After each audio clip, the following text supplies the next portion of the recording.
Hello everyone, and welcome back to Let's Play The Legend of Zelda Oracle of Ages. In the last round we got here to the Ancient Tomb, and now we're going to continue on in this dungeon and actually finish it off. Yeah, the Ancient Tomb, it's... like I mentioned last part, it's not the longest dungeon in the game. That is still the Mermaid's Cave, but... definitely the hardest and probably the most backtracky, because there's still quite a bit of editing in this. And we're going to want to circle around that so you can get to this room with the 4 ropes. Which, for some reason, supposedly pose a challenge, though they are the easiest enemies in the game. Oh, great, this puzzle again!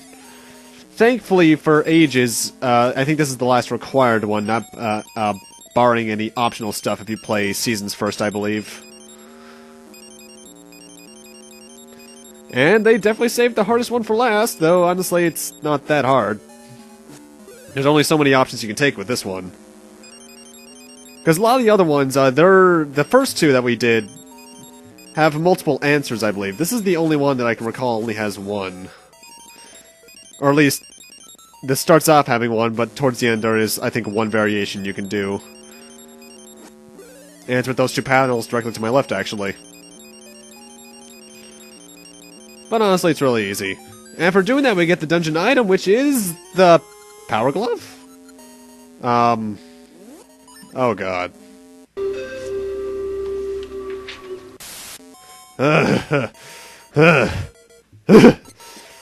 Oh god, that movie. God damn it. Though admittedly, I do like certain parts of the Wizard, I will admit to that, but oh god, the Power Glove line. Or Lucas in general, really. Anyway, now we're heading over to here. This is actually a really clever segment right here. We actually have to stand on the red blocks and use them as a path. This, needless to say, took me a while to realize, because I was like, huh, this looks really odd, I'm gonna go in this direction now. That was a very poor impression of me as a... 6-year-old when I played this game for the first time? Maybe 5? Let's see, it came out in 2001-ish. Had 3 years of development. Yeah, probably 5, 6. Oh dear. Oh god. Well, at least people still know everything about this game, unlike Final Fantasy IX, where one last side quest was found about, what, 2 or 3 years ago? That's crazy, that they were able to hide that well. Anyway, we're coming up on the mini-boss, which is actually one of the more time-consuming ones. And by that I mean about a minute and a half. Meet the Blue Stalfoss. He is essentially Aghanim from A Link to the Past. He likes to fire 2 kinds of fireballs at you. The circular ones, which you knock back at him, and these ones would split into 6 different directions. When you're close up to him in the front, he will use his scythe, though. Well, actually, I guess Blue Stalfoss is just his official name. Anyway, upon hitting him with the blue bottle, he'll turn into a keys in which you can stab. He's not hard, he's just time-consuming, especially if he fires the circular projectile like this, when you're to the side, when it's essentially impossible to hit him with it.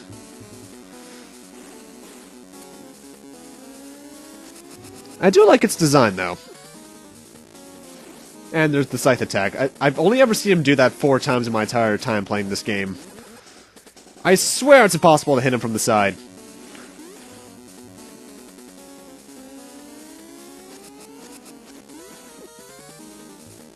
But he's not, like I said before, he's not hard, he's just more time-consuming, especially when you miss like that.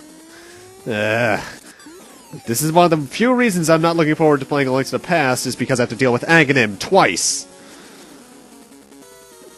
Mind you, he's also in Link's Awakening, but at least I can finish that phase in like 3 seconds.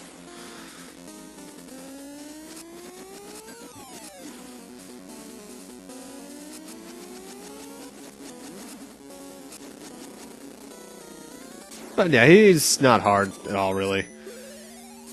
Note, later on in this dungeon, I suggest you actually save and quit the game, and actually start back up at the beginning of the dungeon again. Just so you can use that mini-boss warp to your advantage, because we're coming up on what is technically the main hub of the dungeon. It's 1 floor, 1 room below us right now. Oh, a room below us, behind us, really. But we're not going there just yet. First off, I want to go over here. And the Power Glove can lift the big blue statues like that. There's actually one outside the dungeon that I forgot to pick up. I'll do that next part. That actually covers up a very good magical ring. Wow, I didn't even notice I switched my shield. Well, obviously I noticed it then, but I actually didn't even notice I did that in the actual recording. Huh. Weird, it didn't make the sound. Oh, and also, I don't think I've really done it much this playthrough, but you can use the switch hook or long hook just to change places with most enemy types. Though that functionality of it is almost never used, weirdly enough. And here's similarly to the... what would you even call that cave that we were in before we got here? That had the whole wisdom power curse thing going on. Either way, we just have more blade traps to jump over. And a small key. That's always nice. Also, I should mention, for both of these games, Oracle of Ages and Seasons, well, first off, here we got a slate. There are 4 of these in the dungeon, and you need them all to progress onwards, so make sure you get them all. They're for the central hub area. I'm 100%ing these games, but I'm not getting all the rings, because that is in no way classified as 100%. It's kind of like us... the people who kind of classify 100%ing Majora's Mask as only getting all the masks, not the heart pieces. Though I get all the heart pieces because I like helping those people out. Anyway, here's the central hub. What you have to do is, once you find a slate, you should put it in any of the 4 holes around that area. I'm waiting until I get all 4 to do that, though. Mostly because I don't like having to backtrack to that area too many times. Though I will be cutting to it later on, just to save you guys like 2.5 minutes. Of me wandering around trying to remember where the heck I'm supposed to go. Now, before you head right, I'd suggest pushing these blocks around like this. And using your switch hook. So I can get over here and get the boss key. You get that really early in this dungeon, too. Well, actually, we did about, what, 8 minutes of the dungeon last part? We're 7 minutes in now, 15 minutes. Yeah, you're only in here for about a half hour if you know what you're doing. Huh. Easiest block puzzle ever. Now, also, this minecart right here is one of the most finicky things I've ever done in a video game, because you have to be facing forward in order to jump into it. And by that I don't mean facing towards it, I mean facing towards the southern end of the screen. It's really weird. Anyway, now we have another one of these sections where we just have to outlast the tiles, which is pathetically easy.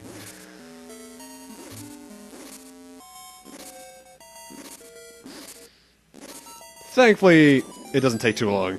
However, go up here for a Gasha Seed, though I don't need them anymore because I got the heart piece. I don't care if it took me like an hour and a half to 2 hours, it was so satisfactory when it happened. In fact, that's why the beginning of the last part seemed kind of abrupt, because I was actually journeying around... doing some Gasha Seed stuff. Trying to get that heart piece to appear right.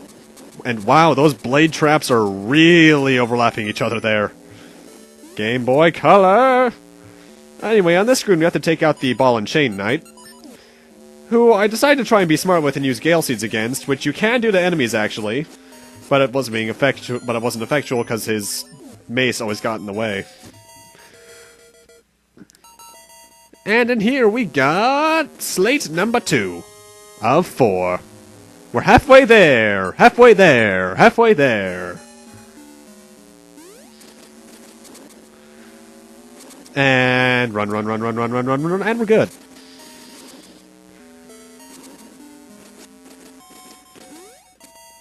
Now, this room's kind of painful. You got 4 candle heads in here you need to kill with the Ember Seeds, so I'm doing that off-screen because...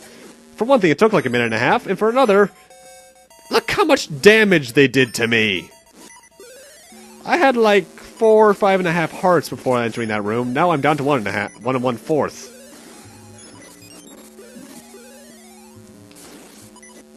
And get used to the beeping sound again, because I'm going to be in it for quite a while, to say the least. I think until around the 12-minute mark.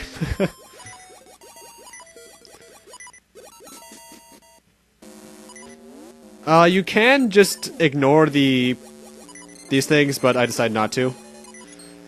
Because, first off, they can drop health, which I need desperately. Oh, great, another annoying room. What you have to do in here, on the northern half especially, is weave in between the pits so you can end up on the southern screen. Avoid the pits as well as you can. Because otherwise, you're going to take like a half a heart of damage. Yeah, 2 points of damage, because each heart does count as 4 in this game, unlike Zelda 1.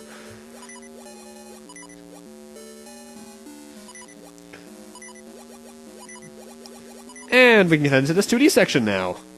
Now, this is kind of a douche move, because you might not even notice this cavern down here. Because you might go to the left instinctively, but nope, you have to come over here so you can get slate number 30. Admittedly, I missed this my first couple playthroughs, so I had to backtrack around in the circle to get it. Wasn't fun. Was not fun at all there, Trebek. Oh, that beeping's really getting on my nerves now. Oh, please, get hearts, please. I do believe lifting the big sarcophagi can give you hearts, but it's not really worth it.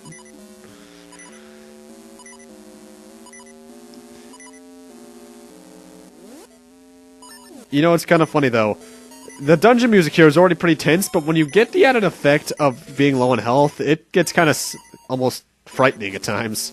Also, we got the mimics again for the first time since, what, Dungeon 2? Huh. Anyway, you can pull that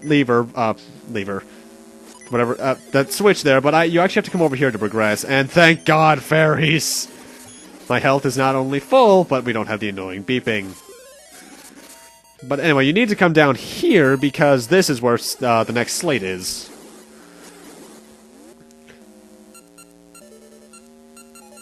You don't need to use Pegasus Seeds, I just forgot how short of a section this actually was.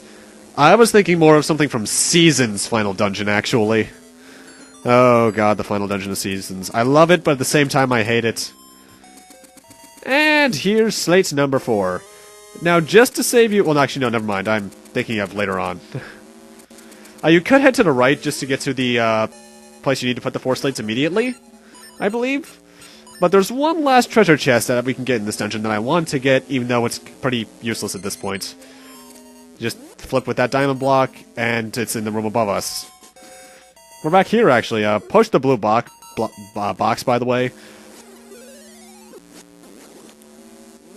And you need the power glove to get this. Thankfully, it's not so bad. Ugh. And it's a Gasha Seed. Now, this is where I recommend you save and quit the dungeon, just so you can get to the mini-boss warp to get back to this room much more quickly. Anyway, this is where you place the 4 slates in. All you have to do is just run up against the wall for not even half a second. It goes really quickly. But upon doing so, the Team Magma logo once again opens up to reveal another staircase.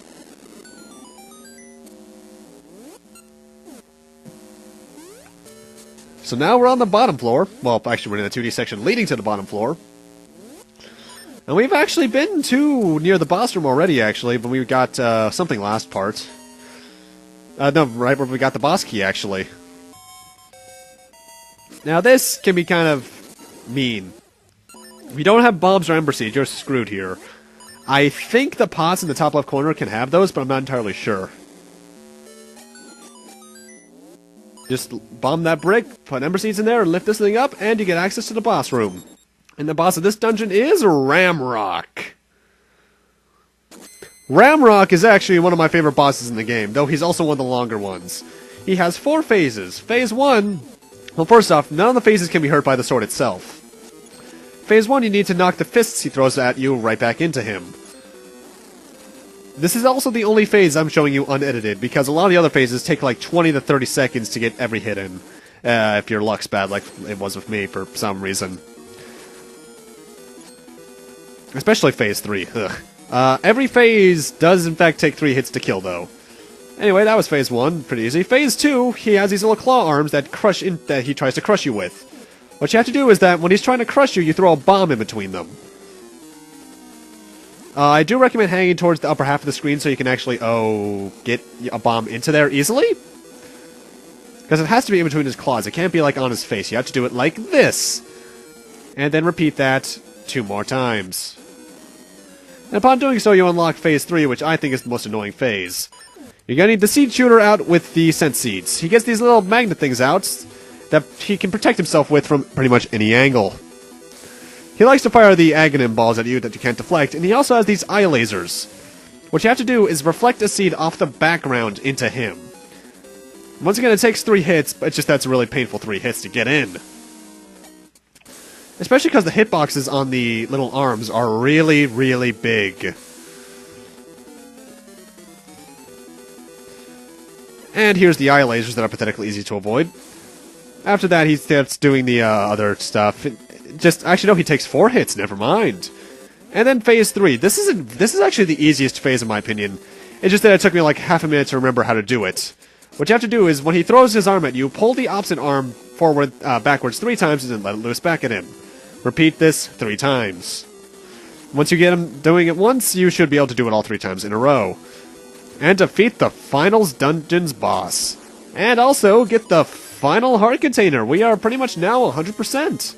Aside from 1 ring I want to get, but that's the one I mentioned that I forgot to get earlier, so I'm going to have to backtrack to outside the ancient tomb later. Anyway, we got the falling star in Essence of Time. The eternal light of this heavenly body acts as a guide to the other essences. Well, at least it's pretty, I suppose. And that's all 8 essences and dungeons cleared, people.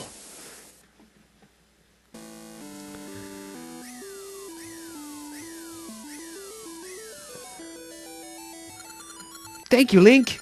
You've gathered all the essences. How would you know? Now I can create something that'll aid you, Link. Please visit me after you've grown up. I'll wait for you no matter how long. How would she know if we gathered all 8 essences when we're in the past still? Odd. Anyway, with that, I'm going to need to end this off here. Thank you guys for watching, and in part 22, first off, I'm going to go back to the ancient tomb area and get that ring I missed. And then we're going to go after Varen herself after seeing what the Maker Tree wants us to do. See you guys then.